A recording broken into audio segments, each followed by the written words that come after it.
Hello students, मैं doctor Anupreeta Mishra. आप Anupreeta मिश्राज electrical engineering के चैनल पर इलेक्ट्रिकल मशीन्स में 3 फेज इंडक्शन मोटर पढ़ रहे हैं। और 3 फेज इंडक्शन मोटर में मैं स्टार्टर्स की फ़िलहाल थ्योरी कंप्लीट कर चुकी हूँ। आज मैं आपको एक प्रॉब्लम सॉल्व करके बता रही हूँ जिसमें आप स्टार्टिंग करंट को कंपेयर कर पाएंगे direct online starter, star delta starter और ऑटो ट्रांसफार्मर स्टार्टर के लिए। तो किस तरीके से कैलकुलेशंस करना चाहिए लाइन और फेज करंट्स का, वो मैं आपको बताने जा रही हूँ। तो प्रॉब्लम स्टेटमेंट है, 3 phase delta connected cage type induction motor. मतलब आपके पास जो इंडक्शन मोटर है, स्क्विरल केज इंडक्शन मोटर है, जिसकी स्टेटर वाइंडिंग डेल्टा कनेक्शन में है। When connected directly to 400 volts 50 hertz supply takes starting current as 100 amperes. मतलब अगर हम डायरेक्टली उसको 400 volts line to line voltage के अक्रॉस, जिसका फ्रीक्वेंसी 50 हर्ट्ज है, उसके अक्रॉस अगर हम इस delta connected squirrel cage stator winding वाली इंडक्शन मोटर को हम कनेक्ट कर देते हैं तो 100 एम्पियर्स का स्टार्टिंग करंट फ्लो होता है इन ईच स्टेटर फेज। ये करंट जो होगा वो हर स्टेटर फेज में फ्लो हो रहा होगा। तो कैलकुलेट करना है line current for direct online starting. मतलब आपको लाइन करंट पता करना है डायरेक्ट ऑनलाइन स्टार्टिंग का, और यहाँ पर फेस करंट ऑलरेडी देकर रखा है डायरेक्ट ऑनलाइन स्टार्टिंग में। डायरेक्ट ऑनलाइन स्टार्टिंग में मोटर को हम सीधे सीधे, जैसी मोटर है डेल्टा कनेक्टेड स्टेटर है, स्टार कनेक्टेड स्टेटर है, हम वैसा का वैसा उसको सीधे सप्लाई के अक्रॉस कनेक्ट कर देते हैं, पर एक डायरेक्ट ऑनलाइन स्टार्टर के मैकेनिज्म के थ्रू, जो कि मैं पढ़ा चुकी हूँ। तो लाइन करंट हमें यहाँ पर फाइंड करना है और फेस करंट इस पर्टिकुलर सिचुएशन का दे दिया है जो कि 100 एम्पियर्स है। फिर line and phase starting current for star delta starting. Star delta starter लगा दिया मोटर और सप्लाई के बीच में, तब लाइन और फेज करंट हमको पता करना है कितना होगा। फिर थर्ड है line and phase starting current for a 70% tapping on auto transformer starting. अब सप्लाई और मोटर के बीच में ऑटो ट्रांसफार्मर लगा दिया हमने और ऑटो ट्रांसफार्मर की टैपिंग को 70% रखा। इन हालातों में आपको लाइन और फेज करंट पता करके देना है सप्लाई से। तो वही सारी चीज़ें 1 बाय 1 मैं ले रही हूँ। सबसे पहले मैं डायरेक्ट ऑनलाइन स्टार्टर वाली सिचुएशन ले रही हूँ। तो मेरी स्क्विरल केज इंडक्शन मोटर की स्टेटर वाइंडिंग जो है वो डेल्टा कनेक्टेड है। रोटर यहाँ पे है, मैं ड्रॉ नहीं कर रही हूँ, मैं सिर्फ इक्विवेलेंट सर्किट ले रही हूँ यहाँ पर स्टेटर का, और वो भी delta connected squirrel cage induction motor है, उसकी स्टेटर वाइंडिंग डेल्टा कनेक्टेड है, ऐसा है। अब हमें यहाँ पर दिया हुआ है कि 400 वोल्ट्स का सप्लाई दिया, मतलब लाइन टू लाइन वोल्टेज जो है वो 400 वोल्ट्स है, और कह रहे हैं कि स्टार्टिंग करंट पर फेज का स्टेटर वाइंडिंग में जो फ्लो होता है वो 100 एम्पियर्स होता है। मतलब पर फेज का स्टार्टिंग करंट 100 एम्पियर्स है line to line voltage 400 apply करने के बाद, 400 वोल्ट्स अप्लाई करने के बाद। तो इसी से मैं लाइन करंट भी निकाल सकती हूँ, क्योंकि फेज करंट का √3 टाइम्स जो होता है वो लाइन करंट होता है। तो यहाँ पर फेज करंट 100 एम्पियर्स है, लाइन करंट √3 टाइम्स ऑफ 100, मतलब 173.2 एम्पियर्स इतना लाइन करंट डायरेक्ट ऑनलाइन की केस में फ्लो होगा। मतलब यहाँ पर मैं IL स्टार्टिंग जो बता सकती हूँ वो 173.2 एम्पियर्स इतना होगा। और या सभी बाकी के सेकेंड और थर्ड पॉइंट में लाइन एंड फेस करंट पूछ रहे हैं, यहाँ पर सिर्फ लाइन करंट पूछ रहे हैं बेटा। वो इसलिए कि ऑलरेडी उन्होंने गिवन कंडीशन में फेस करंट दे दिया है, तो उन्होंने सिर्फ अपने से लाइन करंट पूछा है। तो ये डायरेक्ट ऑनलाइन स्टार्टर के थ्रू जो स्टार्टिंग होगी डेल्टा कनेक्टेड स्टेटर वाली स्क्विरल केज इंडक्शन मोटर की, तो ये वाले लाइन करंट और फेस करंट्स यहाँ पर फ्लो होंगे। ये पर फेस की क्वांटिटी है। अब मैं स्टार डेल्टा स्टार्टर की बात कर रही हूँ।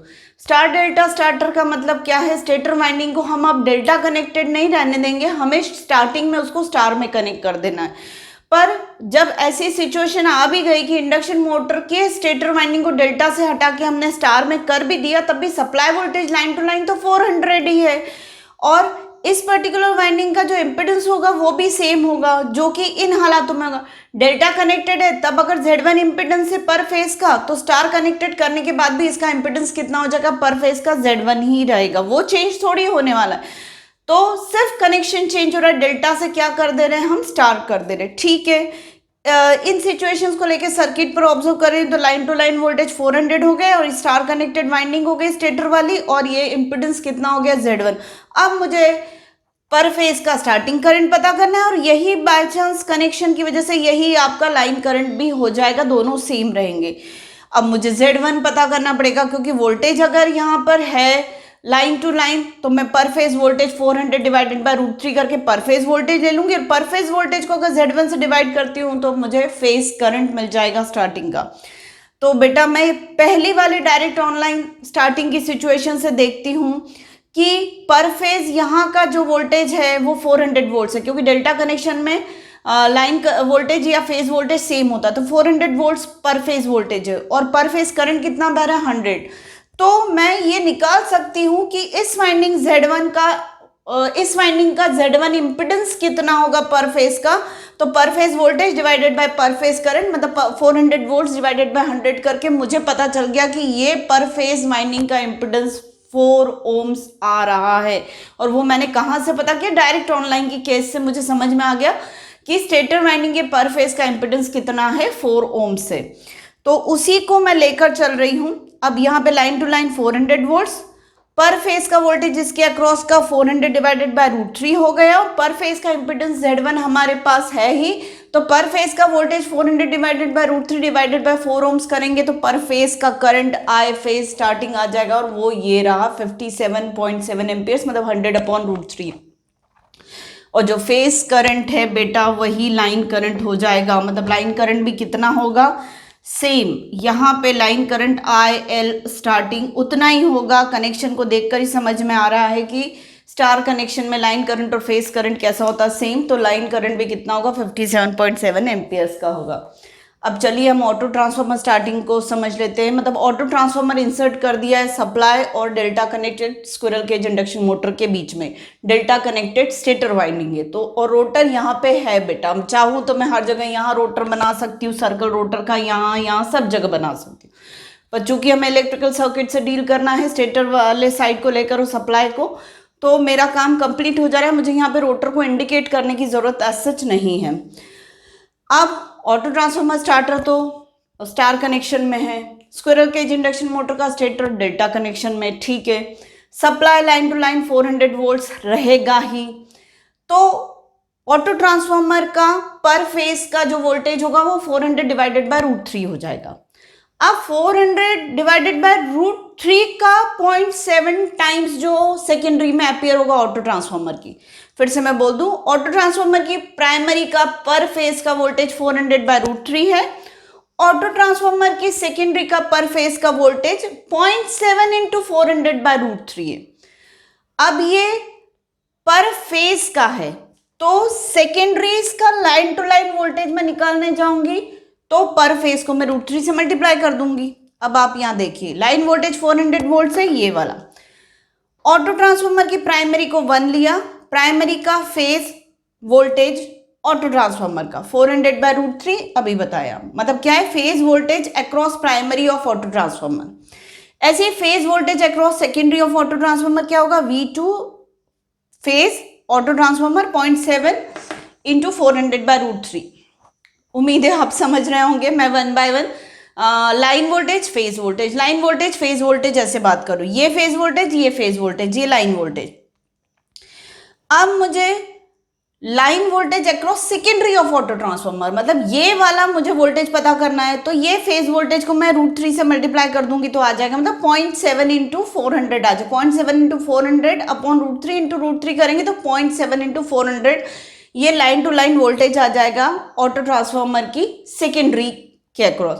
और यही इंडक्शन मोटर की स्टेटर वाइंडिंग का पर फेज का और डेल्टा कनेक्टेड वाइंडिंग का पर फेज का वोल्टेज हो जाएगा। देखिए आप, ये वाला वोल्टेज कितना हो गया इस फेज के अक्रॉस, 0.7 इंटू 400।